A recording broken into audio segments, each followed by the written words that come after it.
The air inside the grand concert hall always smelled the same. It was a mix of expensive perfume, old wood, and a special kind of polish that only people like her mother used. For most people who walked through the tall glass doors, this place was a palace of dreams. They wore long coats and carried shiny instruments, talking loudly about music and fame. But for Alina, this building was just a quiet place where she waited while her mother worked. Alina was 17, and she knew very well that she didn't belong here. She was the daughter of the cleaner. Every day after school, she would walk through the back entrance, the one meant for deliveries and trash, and sit in the dark auditorium. She would do her homework on the velvet seats until her mother finished scrubbing the floors of the lobby usually. She kept her head down. She focused on math problems or history books, trying to block out the feeling that she was an intruder. But today was different. Today, the heavy oak door to the stage had been left slightly ajar.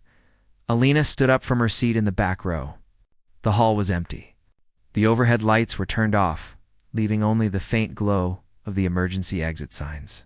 In that dim light, the stage looked like a different world. And right in the center stood the grand piano. It was a massive beast of black and shiny gold. It looked like it was sleeping, waiting for someone with talent to wake it up. Alina had seen famous musicians play it. She had watched them from the shadows as they moved their fingers with magic speed, creating sounds that made people cry or cheer. She knew the rules of the building. She knew that if she broke something, her mother would lose the job they desperately needed. Yet her feet began to move on their own. She walked down the long, carpeted aisle. Her heart was beating faster with every step. The silence in the room felt heavy, like it was listening to her. She reached the bottom of the stairs that led up to the stage. Alina stopped and looked back toward the door where her mother might be working. Just one look, she whispered to herself. I just want to see the keys up close. She climbed the stairs slowly. When she reached the top, the piano was even bigger than it looked from the floor. It was beautiful. The wood reflected the faint light, and the keys looked like rows of white teeth waiting to bite.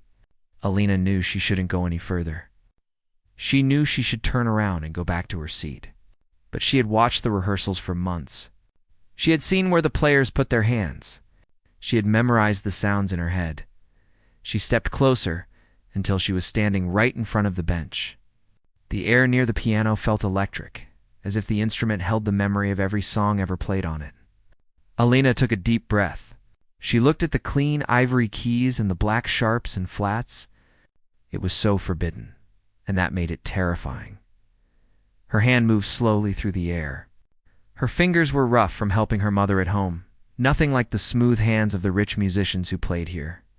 She hovered her thumb just above the middle C. She knew what note it was supposed to sound like. She had heard it 1,000 times. Don't touch it, a voice in her head warned. You will get in trouble.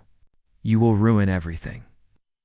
But another voice, a louder one that came from her chest, told her to go ahead. She was tired of watching from the shadows. She was tired of being the cleaner's daughter who was invisible.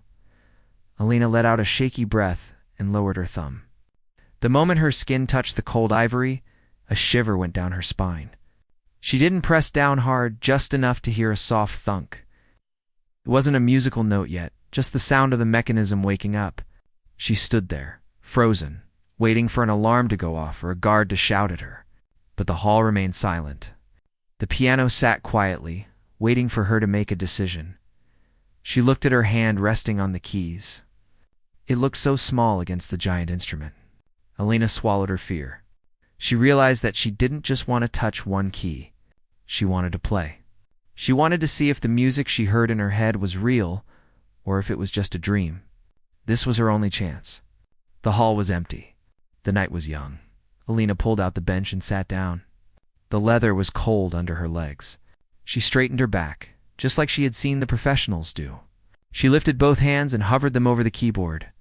She closed her eyes for a second, pictured the song she loved the most, and let her fingers fall. At first, the sound was clumsy. Alina's fingers were stiff with fear, and the notes came out like hesitant whispers. She expected to feel foolish, sitting there in her worn-out jeans on a stage meant for tuxedos and gowns. She fully intended to press just a few chords and then run back to the safety of the dark seats. But the moment the vibration traveled from the strings up through her arms, something inside her shifted. It wasn't just a sound. It was a feeling she had been starving for. She started to play a simple melody, one she had heard the orchestra rehearse a week ago. It was a complicated piece by a famous Russian composer, full of sadness and power. Alina didn't know how to read the notes on paper, but she knew them by ear. She had replayed the song in her head 1,000 times while scrubbing floors or sitting in the back of the classroom as her confidence grew. Her hands stopped shaking. The heavy, expensive piano began to obey her. The soft thumping of her feet on the pedals added a deep, booming voice to the music. She forgot where she was. She forgot that she was a teenager who wasn't supposed to be there. The music took over, and she played with a passion that surprised even her. Her fingers moved faster, dancing across the ivory keys, striking them with a rhythm that felt like a heartbeat. High above the stage, hidden in the darkness of the technical booth, two figures were sitting with their headsets on. They were waiting for the sound engineer to finish setting up the microphones for the big gala the next night. The maestro, an older man with silver hair and a very sharp ear for music, was drinking a cup of cold coffee. He was tired and in a bad mood, complaining quietly about the acoustics in the hall. Then the music started. The maestro stopped talking mid-sentence. He looked up, thinking the pianist for the evening had arrived early to warm up. He listened closely. The playing was aggressive, raw, and unpolished, but it was filled with so much emotion that it gave him goosebumps. It wasn't the perfect, safe performance he was used to hearing from students in expensive schools. This was dangerous music. Who is that? The sound engineer whispered, leaning forward to look through the thick glass window. I thought the soloist wasn't coming until tomorrow morning. The maestro squinted into the darkness of the auditorium. The stage lights were off, so he couldn't see clearly. He could only see the silhouette of someone sitting at the huge piano. The playing was getting faster and louder. The girl downstairs wasn't holding back. She was attacking the keys, pouring every hidden frustration and dream into the song. It doesn't sound like our soloist, the maestro said, setting his coffee cup down with a clatter. Our soloist plays with his head. This person is playing with their soul. Look at the speed. That section is incredibly difficult. Down on stage, Alina had her eyes closed. She was imagining herself in a different world, a place where she didn't have to worry about money or fitting in. The music swelled, filling the enormous hall. The sound bounced off the high ceilings and the velvet walls, wrapping around her like a warm blanket. She didn't notice the figure standing in the wings of the stage, peering out from the heavy curtains. It was one of the violinists from the orchestra. He had come back to pick up a forgotten sheet music folder. He stood frozen in the shadows, his eyes wide. He could see the girl clearly now. He saw the faded hoodie, the messy hair, and the intense look on her face. He couldn't believe his eyes. This level of skill usually required years of strict discipline and the best teachers in the world. He looked up toward the sound booth, wondering if the maestro was hearing this. The girl hit a wrong note, a jarring, sour sound in the middle of a beautiful run. Most professionals would have stopped or flinched, but Alina didn't miss a beat. She kept playing, turning the mistake into a new variation, making the song even more unique. The violinist smiled in the dark. She was improvising. Only a true master felt comfortable enough to do that on this stage. The music reached its peak. A thundering storm of sound that shook the dust from the rafters. Elena's hands were a blur. She was sweating now, her heart racing, but she felt more alive than she ever had in her life.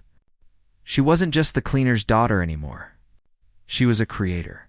She was the voice of the piano in the booth. The maestro stood up and walked to the window, pressing his hands against the glass. He was captivated. He had to know who this mystery player was. He had never heard a story told so clearly through music, without a single word being spoken. He signaled to the sound engineer to turn on the stage lights, wanting to see the face behind the genius. But before the engineer could flip the switch, the heavy side door creaked open, breaking the spell. The heavy metal door groaned as it swung open, the sound cutting through the music like a knife. Elena's hands froze in midair. The beautiful melody she'd been creating died instantly, leaving a heavy, ringing silence that seemed much louder than the music had been. Her heart slammed against her ribs, panic washing over her like a cold wave. She knew exactly who that sound was. She knew she had been caught. Her mother hurried onto the stage, wiping her hands on a rag and looking breathless. She had left the cleaning closet to check on her daughter and had found the stage door unlocked. When she saw Elena sitting at the grand piano, the look on her face was pure terror. "Elena," her mother hissed, rushing forward. "Get down from there! What are you thinking?" Elena jumped up from the bench, stumbling over her own feet. "I'm sorry, Mom," she stammered, her voice shaking. "I didn't mean to break anything. I only touched it." Before her mother could grab her arm, the door to the sound booth burst open. Two men came marching down the aisle, followed by the head of security, who looked angry. The musician from the wings also stepped out into the light, looking confused but curious. The head of security was the first to speak. He was a large man who took his job very seriously. "What is going on here?" he demanded, his voice echoing in the hall. "That instrument is worth more than this building. You can't just touch it whenever you want." He turned to the older man in the suit, the maestro. "Sir, I am so sorry. I will have her removed immediately. She is the cleaner's daughter. She has no business being on this stage." Lena shrank back, pulling her hoodie down over her face. She wanted the floor to open up and swallow her whole. She felt small and dirty compared to the shiny shoes and elegant clothes of the men approaching them. Her mother stepped in front of her, shielding her with her own body. "Please," her mother begged, her voice trembling. "She is a good girl. She didn't mean any harm. Don't fire me. I need this job. I'll make sure she never comes back." The room felt tense. The security guard reached out to grab Elena's shoulder to escort her out, but the maestro raised a hand to stop him. The old man wasn't looking at the security guard, and he wasn't looking at the mother. He was staring straight at Elena. "Wait," the maestro said softly. He walked slowly up the stairs of the stage. He ignored the mother's apologies and the security guard's complaints. He stopped a few feet away from Elena and looked at her closely, as if he were looking at a ghost. "You played that?" the maestro asked, pointing a finger at the piano. "Just now?" Elena peeked out from under her hood. Her eyes were wide with fear. She nodded silently, afraid that speaking would only make things worse. The maestro shook his head in disbelief. He looked back at his assistant and the violinist, then turned to the girl again. "I have been in this hall for 20 years, he said. "I've heard thousands of people play that instrument. Students, professors, famous stars from all over the world." He took a step closer. "But I've never heard anyone play with that much feeling. Not in a very long time." The head of security looked confused. "Sir, she is a trespasser. She probably just hit a few keys by accident." The maestro ignored him. "You play the Rachmaninoff?" he asked Elena. "The third movement? It is incredibly difficult." "I heard you rehearsing it," Elena whispered, finding her voice just a little. "I memorized it." The maestro's eyebrows shot up. "You memorized it? Just by listening?" He looked at the piano, then back at the girl in the faded clothes. It seemed impossible. To play like that without reading music, without years of lessons, was something that happened once in a lifetime. He turned to the security guard. "Put your hand down. Nobody is getting fired today." Then, the maestro did something that shocked everyone in the room, including Elena's mother. He gestured toward the piano bench with a look of seriousness. "I don't care who your mother is, and I don't care what clothes you are wearing," the maestro said firmly. "I need to hear it again. Sit down. Play it for me." "Properly," Lena's mother gasped. "Sir, she doesn't know how to play properly. She has no teacher."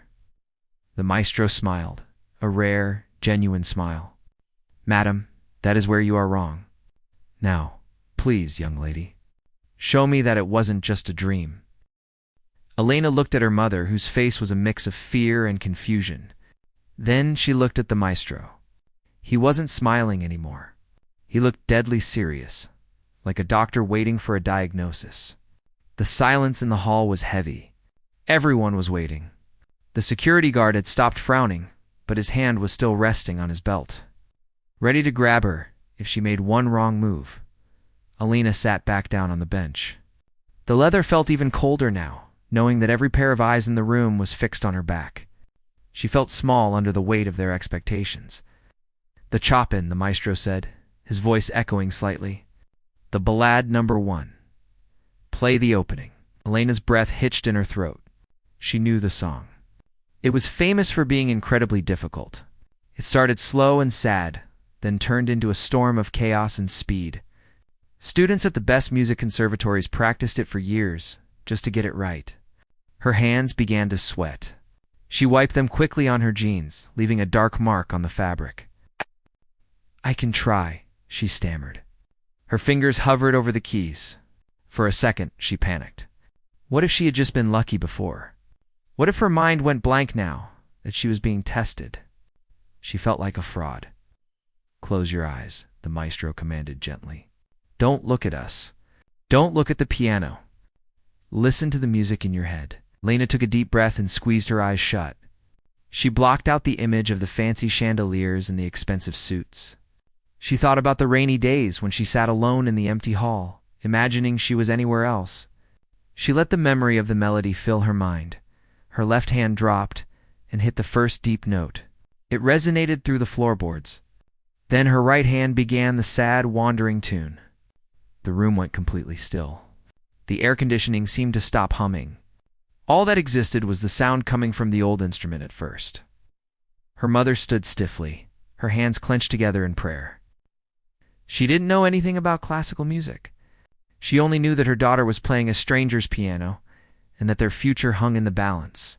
She watched Elena's back, terrified the girl would be dragged away any second. But as the music grew, the mood in the room shifted. The violinist, who had been watching from the wings, took a few steps closer. His mouth opened slightly. He knew the Chopin Ballade. He knew the impossible jumps the fingers had to make. He saw Elena's hands move.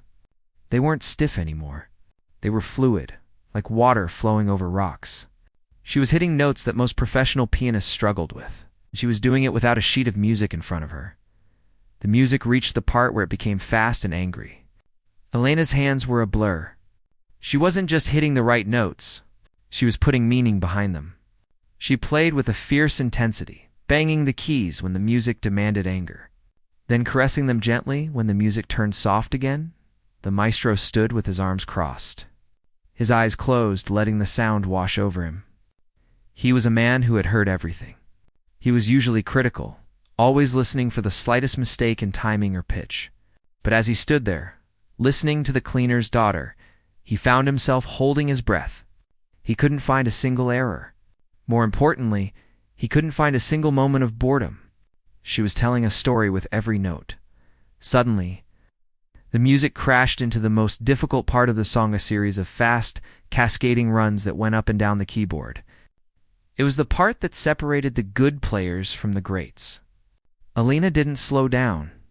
She didn't hesitate. She attacked the keys with a confidence that seemed to come from a place deep inside her, a place that had held on to this music for years. The violinist looked at the maestro, his eyes wide with disbelief. The maestro didn't look back. He just nodded almost imperceptibly. Then, as suddenly as it had begun, the music ended. Elena played the final soft chords that brought the song to a quiet, heartbreaking close. She let her hands fall into her lap. The silence that followed was thicker than before. It wasn't an empty silence. It was a heavy silence, the kind that happens after something truly amazing has just occurred. Elena opened her eyes. She was terrified to turn around. She thought she might have done something wrong because nobody was speaking. Her mother was the first to move. She stepped forward, tears streaming down her face, though she didn't quite know why. "Elena," she whispered. One by one, the musicians began to clap. It wasn't the polite clapping you give to a student recital. It was slow, rhythmic, and full of respect. The violinist was the first to step onto the stage proper, applauding. The sound engineer in the booth gave a thumbs up through the glass. The maestro walked up to Elena. He didn't clap. He just looked at her with a gaze that was both kind and intense. He saw a girl who had been born into a world of silence but had found her own voice. "You have hands," the maestro said, his voice thick with emotion that were meant to speak to the world. He reached out and gently took her hand. Helping her stand up from the bench, it was a gesture of equality. He didn't see a cleaner's daughter standing there anymore. He saw a colleague, a prodigy. I have spent 30 years teaching students who have every advantage, the maestro said, looking at the others in the room. They have the best pianos, the best teachers, and the best clothes. But most of them play with their heads. They play what is written on the page. He looked back at Alina. You play with your heart. And that is something that cannot be taught. He turned to the security guard, who was now looking awkwardly at his shoes. Go find the director of the conservatory, the maestro ordered. Tell him he needs to come here. Now, tell him he is missing the most important audition of his life. Elena stood there, stunned. The reality of the moment was crashing down on her. She looked at her mother, who was crying happy tears now, wiping them on her work uniform. She looked at the piano, which looked back at her like an old friend. The secret was out. The girl from the shadows had stepped into the light, and she had shocked them all. The months that followed were a blur of changes for Alina. The day after she played in the empty hall, her life stopped being ordinary and turned into something she had only seen in movies. The director of the conservatory had indeed come to the hall that night. At first, he looked skeptical, annoyed that he had been dragged out of his bed. But after hearing Alina play just one song, his attitude changed completely. He didn't just offer her a spot at the school. He waived the fees entirely and arranged for a full scholarship. Elena's mother cried for 3 days straight. But this time, they were tears of joy. They moved out of their tiny apartment and into a dormitory for young musicians near the school. Alina spent her days learning to read music, a skill she had never needed before, and her nights practicing until her fingers were sore. Finally, the big night arrived. It was the annual Winter Gala, the most important concert of the year. The flyer outside the concert hall had many famous names on it, but the name printed at the very bottom in bold letters was Alina. It wasn't just a student recital. The maestro had convinced the board that she was ready to open the show. Backstage, the air was filled with the smell of hairspray and the sound of instruments tuning up. Alina stood behind the heavy velvet curtain, wearing a long emerald green dress. It felt strange to be in such nice clothes. She touched the smooth fabric, remembering her old hoodie and faded jeans. A young woman came over to pin her hair up, treating her like a star. You look beautiful, the woman said, adjusting a loose strand. Are you ready? Alina nodded, though her stomach was doing flips. She felt a hand on her shoulder. It was her mother. She was wearing a simple dress that the school had helped her buy. She looked cleaner and happier than Alina had seen her in years. Her eyes were shining with pride. I'm just going to watch from the back, her mother whispered. I don't want to embarrass you, no, Alina said, squeezing her mother's hand tight. I got a ticket for you. You are sitting in the front row, where I can see you? Her mother looked shocked, but she nodded, wiping away a tear before it could ruin her makeup. Okay, I will be there. The orchestra began to tune up, a chaotic noise that settled into a hum. The house lights dimmed, and the chatter in the auditorium faded away. The maestro walked onto the stage, and the audience clapped politely. He stepped up to the podium, raised his baton, and then lowered it, signaling for the spotlight. It hit the center of the stage. Alina took a deep breath, lifted the heavy skirt of her dress, and walked out into the light. The applause started as a ripple, and then grew into a wave. She looked out at the sea of faces, hundreds of people in fancy clothes, holding their programs, waiting to judge her. Her eyes found the front row. Right there, sitting next to a wealthy donor in a fur coat, was her mother. She looked like she wanted to jump out of her seat and shout, "That's my girl." Alina sat at the piano. It was the same grand piano she had touched that forbidden night. It looked exactly the same, but Alina felt different. She wasn't the girl hiding in the shadows anymore. She wasn't just the cleaner's daughter. She was a musician. She placed her hands on the keys. She looked at the maestro. He gave her the smallest nod, a signal to begin. Alina closed her eyes for a split second, remembering the cold feeling of fear she used to have, and then she let it go. She opened her eyes and played. The music filled the hall. It was powerful and loud, then soft and gentle. She played with a passion that told her story, the story of a girl who listened from the back of the room, who learned from the shadows, and who dared to dream big. The audience leaned forward. They stopped looking at their watches. They stopped checking their phones. They were captivated. When she played the final chords, the last note hung in the air like magic. Alina pulled her hands away, and the silence returned, but only for a heartbeat. Then the hall exploded. It wasn't just clapping. People stood up. They stomped their feet and shouted bravo. The musicians in the orchestra behind her stood up and bowed their bows to her. It was a rare honor. Alina stood up and curtsied. She looked at her mother, who was standing in the front row. Clapping so hard her hands must have been stinging, laughing and crying at the same time. The maestro walked over from his podium and shook Alina's hand. Beaming with pride, she walked off the stage, her heart pounding, but she wasn't afraid. As she passed through the curtain and back into the wings, she heard the applause still roaring. She knew that this was just the beginning. The girl who wasn't supposed to touch the piano had touched the hearts of everyone who listened. The cleaner's daughter had finally found her home.